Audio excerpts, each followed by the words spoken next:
राधिका अपने नए बिस्तर पर सो चुके थे। जैसे ही सुबह हुई तो राधिका की नींद खुली। लकी अभी भी सोया हुआ था। ऐसे में राधिका उठी और अपने और उसके लिए नाश्ता लेने चली गई। इधर कुछ देर बाद में लकी की नींद भी खुल गई। उसने देखा कि राधिका उसके पास में नहीं थी। उसने उसे फोन करने की कोशिश की तो पाया कि राधिका अपना फोन वहीं भूल गई। ऐसे में लकी ने उसका फोन उठाया और उसके फोटोज देखने लगा। उसमें ज्यादातर फोटो खुद राधिका के ही थे। उनमें वो काफी सुंदर लग रही थी। उसका हर फोटो बहुत खूबसूरत नजर आ रहा था। लकी ने देखा कि उसमें से कुछ फोटोज ऐसे भी थे जो उसने लिए थे। वो एक के बाद एक उसके फोटोज देखता चला जा रहा था। कुछ देर बाद भी उसकी एक फोटो पर नजर पड़ी। लकी ने देखा कि उसमें एक आदमी था। लकी उस फोटो को जरा पैनी नजर से देखने लगा। उसे लग रहा था कि इस आदमी को वो पहले भी देख चुका था। ठीक इसी वक्त उसके घर का दरवाजा खुला। राधिका नाश्ता लेकर अंदर आ गई। लकी उठ जाओ, आज मैं कुछ बढ़िया लेकर आई हूँ, राधिका ने कहा। लेकिन जैसे ही उसने लकी का चेहरा देखा तो उसके चेहरे की हंसी गायब हो गई। उसने देखा कि लकी तनी हुई भौएं से उसकी तरफ देख रहा था। उसके चेहरे पर हल्का सा गुस्सा नजर आ रहा था। ये देखकर राधिका घबरा गई। क्या हुआ लकी? राधिका ने नाश्ता टेबल पर रखा और फिर लकी के पास में उसके बिस्तर पर आ गई। उसने देखा कि लकी के हाथ में उसका फोन था। जैसे उसने अपने फोन में उस तस्वीर को देखा तो वो खुद भी हैरान हो गई।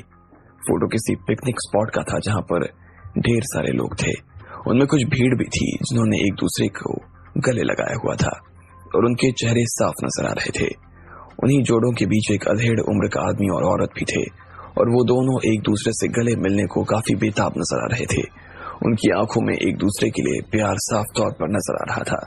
ये औरत और कोई नहीं बल्कि अमित की मां श्वेता थी। जब लकी यूनिवर्सिटी में था तब उसकी श्वेता से मुलाकात हुई थी। तब उसके ऊपर ना तो कोई अच्छा इंप्रेशन था और ना ही कोई खराब इंप्रेशन। उसके बाद जब अभी वो अमित के मकान के मुहूर्त में गया तब भी उसकी श्वेता से मुलाकात हुई। उन दोनों ने एक दूसरे से बस हेलो कहा था और उसके बाद निकल गए।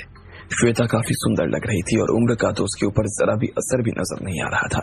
लेकिन वो जिस आदमी के साथ खड़ी थी वो अमित का पिता जसवंत नहीं था। वो किसी ऐसे आदमी के साथ खड़ी थी जिसे लकी या राधिका ने आज तक देखा नहीं था। अमित के पिता का दाह संस्कार तो अभी कुछ दिन पहले ही हुआ था और अभी तो उनकी अस्थियां का विसर्जन तक नहीं हुआ था। ऐसे में श्वेता अभी से किसी दूसरे आदमी के साथ में आ गई। लकी इस तस्वीर को बहुत पैनी नजरों से देख रहा था।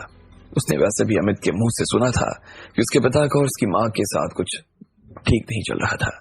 जब वो लोग अमित के घर पर आ भी गए तो वहां भी उसकी मां चीजों पर ज्यादा ध्यान देती हुई नजर नहीं आ रही थी।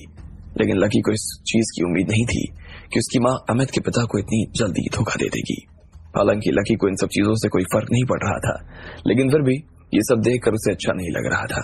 जिस तरह से वो उस आदमी की बाहों में बाहें डालकर खड़ी थी उसे देखकर ऐसा लग रहा था कि वो दोनों पहली बार नहीं मिल रहे थे, बल्कि दोनों एक दूसरे को काफी लंबे वक्त से जानते थे। लकी ने मोबाइल बंद किया और राधिका की तरफ देखते हुए पूछा, ये तस्वीर तुमने ली है? हाँ, मुझे जब पता चला कि तुम्हारी तबीयत ठीक नहीं है ना तो मैं दवाई बनाने के लिए ना कुछ पत्ते वगैरह लेने चली गई। पास में एक पहाड़ था तो जब मेरा काम खत्म हो गया ना तो मैं थोड़ी देर इधर उधर घूमने लगी। उस वक्त वहां पर मौसम बहुत अच्छा था और व्यू भी अच्छा था, इसलिए मैंने फोटो लेना शुरू किया। लेकिन बात क्या है बताओगे?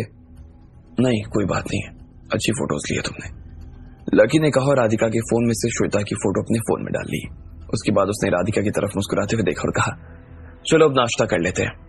चलो, राधिका ने भी हाँ में सिर हिलाते हुए कहा। दोनों नाश्ते की टेबल पर आ गए। राधिका जलेबी और पोहे लेकर आई। दोनों खाने के लिए तैयार थे। राधिका ने प्लेट लगाई और सबसे पहले लकी के प्लेट में नाश्ता रखना शुरू कर दिया। लकी, तुम्हें पता है ना, जोगियाल परिवार इतना छोटा परिवार नहीं है। अगर तुम अवतार के साथ में कुछ करोगे तो इसका बदला लेने के लिए ना वो लोग जरूर तुम्हारे पीछे आएंगे। वो तुम्हें इतनी आसानी से नहीं छोड़ेंगे, राधिका ने कहा। उसे लकी की चिंता हो रही थी। ऐसे में क्या तुम्हें मेरी चिंता नहीं हो रही?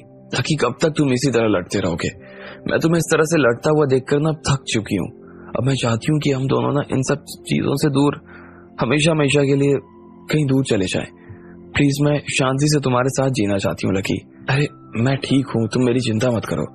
और जैसी जिंदगी के बारे में तुम बात कर रहे हो वैसी जिंदगी हम बुढ़ापे में बिताएंगे, लकी ने कहा और हंसने लगा।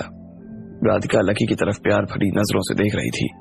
लकी को देखकर ऐसा लग रहा था जैसे उसके साथ में कुछ हुआ ही नहीं था। वो बिल्कुल शांति के साथ बैठा हुआ नाश्ता कर रहा था। नाना जी कह रहे थे कि तपेश जोगियाल उनके पास में आया था। उसने कहा है कि